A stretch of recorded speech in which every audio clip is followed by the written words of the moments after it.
Waalaikumsalam warahmatullahi wabarakatuh. Selamat sore Ibu-Ibu. Sore.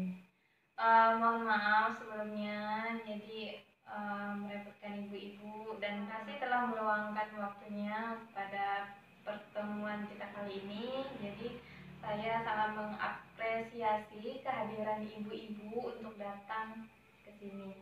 Jadi untuk pertemuan kita kali ini itu membahas mengenai bagaimana mengelola keuangan keluarga, seperti itu. Jadi sebelumnya saya menjelaskan dulu ya, untuk secara pengalaman mungkin saya belum berpengalaman karena saya belum berkeluarga. Jadi kalau untuk pengetahuan mungkin saya bisa berbagi untuk ibu-ibu. Nah, mengenai pengalaman nanti kita akan sharing ya bagaimana berbagi antara saya yang punya pengetahuan sedikit dengan ibu yang punya pengalaman banyak. Jadi kita saling berkomunikasi. Sehubungan dengan bagaimana mengelola keuangan keluarga dengan baik.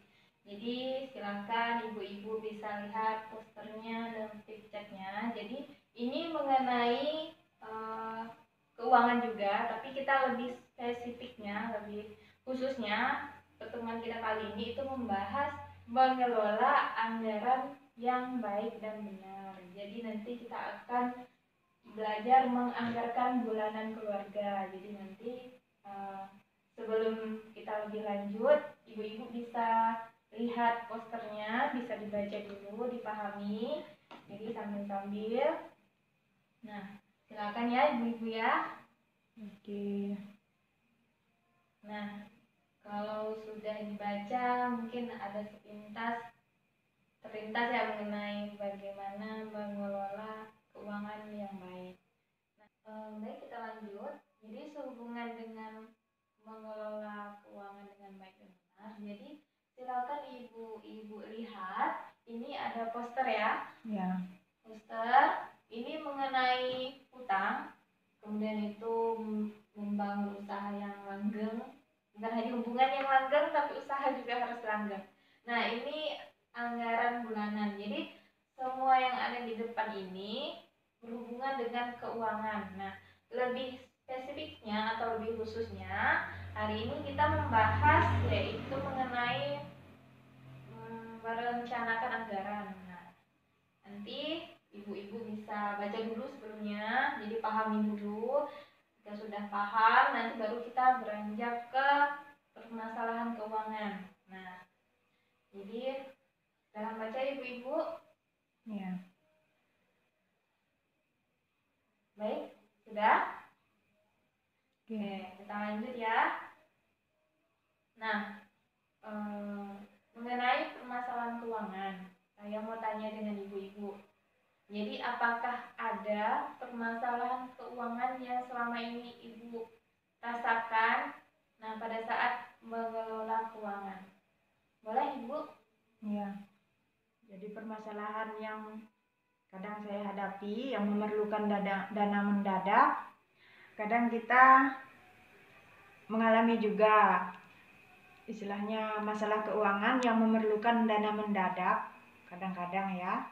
Misalnya kendaraan rusak, anggota keluarga kami ada yang sakit, kemudian ada yang datang minta sumbangan atau undangan atau apa gitu. Ya. Kadang tidak bisa di handle oleh keuangan keluarga. Kadang itu juga yang bikin keuangan keluarga itu tidak seimbang ya, Bu? Ya, tidak seimbang. Jadi susah juga itu, Bu. Dana mendadak itu yang kadang bikin keuangan keluarga itu amburadul, yang seharusnya kita susun sedemikian rupa. Sebenarnya ada, kita anggarkan kan dana mendadak segini. Tapi kenyataannya misalnya kita menganggarkan dana mendadaknya 30.000. Ternyata misalnya ban motor bocor, habisnya 50.000.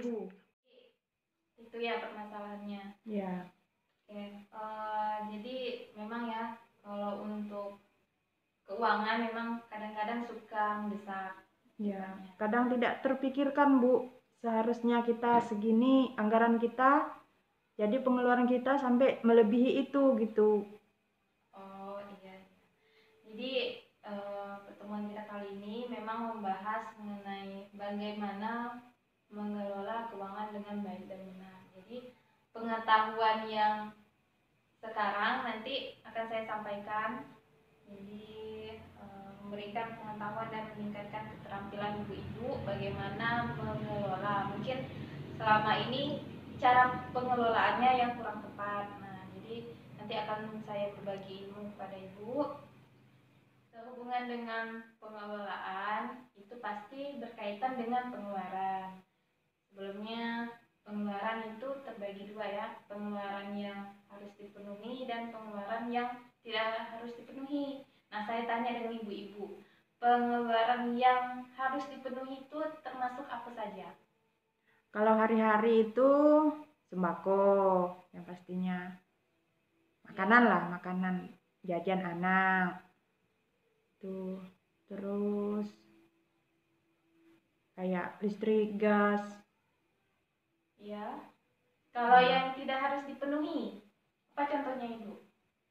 Kayak pakaian baru itu kan bisa ditunda. Itu sih menurut saya. Oh, iya. Kendaraan itu kan bisa ditunda. Maksudnya beli yang baru, kalau misalnya ada yang itu kan gitulah pokoknya. Iya. Oke, jadi dapat kita pahami ya, ibu-ibu, pengeluaran itu sebetulnya berhubungan dengan kebutuhan dengan keinginan, ada dua.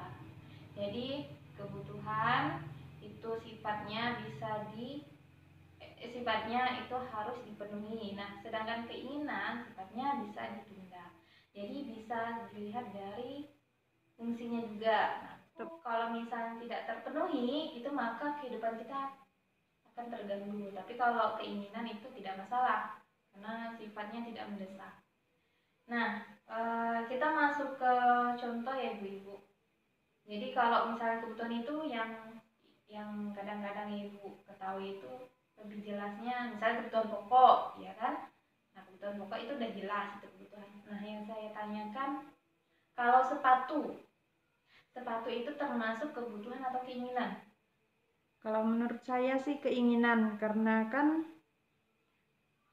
tergantung juga sih sebenarnya waktunya. Kalau misalnya tahun ajaran baru buat anak kan, sepatunya udah rusak, sepatu lamanya, ya itu termasuk kebutuhan. Kalau misalnya sepatu lamanya masih bisa digunakan, kan bisa ditunda dulu belinya. Menurut saya sih, tergantung situasinya juga sih, Bu. Ya. Ternyata yang saya pahami itu ibu bisa mendeskripsikan bisa membedakan mana kebutuhan dan keinginan ya. Jadi memang benar yang ibu sampaikan, kalau sepatu itu kita lihat dulu fungsinya. Kalau misalnya dia sepatunya sifatnya udah sobek atau tidak layak pakai, tidak bisa digunakan, itu sepatu berubah fungsi jadi kebutuhan. Tapi kalau sepatu itu udah ada, kemudian mau beli baru lagi, dalam konteks sepatu anak sekolah, kemudian si anak pengen beli lagi dengan model yang terbaru, nah itu sifatnya keinginan. Nah, jadi kita lihat dulu dari fungsinya. Makasih ya ibu-ibu. Ya. Oke, jadi saya di sini akan menyampaikan sedikit kuis. Jadi kita main kuis bentar. Jadi kuisnya itu tentang menentukan kebutuhan dengan keinginan. Jadi kuisnya ini saya ada sediakan. Jadi nanti ibu silakan mengisi, ya. Boleh? Kuisnya itu silakan ibu tulis jenis pengeluarannya. Saya akan bacakan, nanti ibu akan tulis apakah itu termasuk kebutuhan atau keinginan. 1 itu bayar listrik. Langsung ditulis nih? Ya.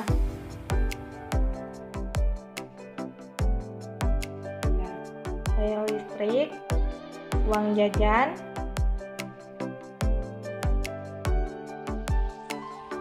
bayar utang,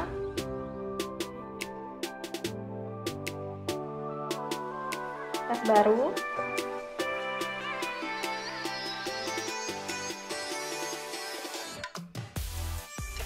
arisan. Jadi udah diisi ya ibu-ibu. Nah, kita bahas. Jadi saya mau tanya, bayar utang itu kebutuhan atau keinginan? Kebutuhan. Kebutuhan, iya, karena sifatnya kewajiban ya. Kalau uang jajan, kebutuhan atau keinginan? Kebutuhan. Kebutuhan. Jajan anak lah terutama, Bu. Iya. Kalau jajan orang dewasa sih keinginan kayaknya. Kalau anak itu kalau jumlahnya besar, mungkin itu lebih ke keinginan. Tapi kalau disesuaikan dengan porsinya anak-anak, itu jadi kebutuhan. Nah, kalau bayar utang, kebutuhan. Alasannya? Karena itu kan kewajiban kita, Bu. Oh iya. Utang itu harus dibayar. Ya, jadi pahamnya ibu-ibu Ya. mana yang kebutuhan dan mana yang keinginan. Saya rasa juga dari jawaban ibu tadi, ibu-ibu udah bisa membedakan mana kebutuhan dan mana keinginan.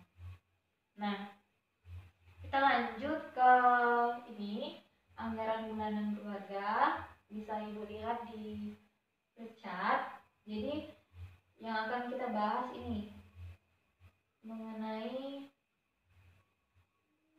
pendapatan dan pengeluaran. Jadi ibu-ibu boleh terapkan nanti di rumah.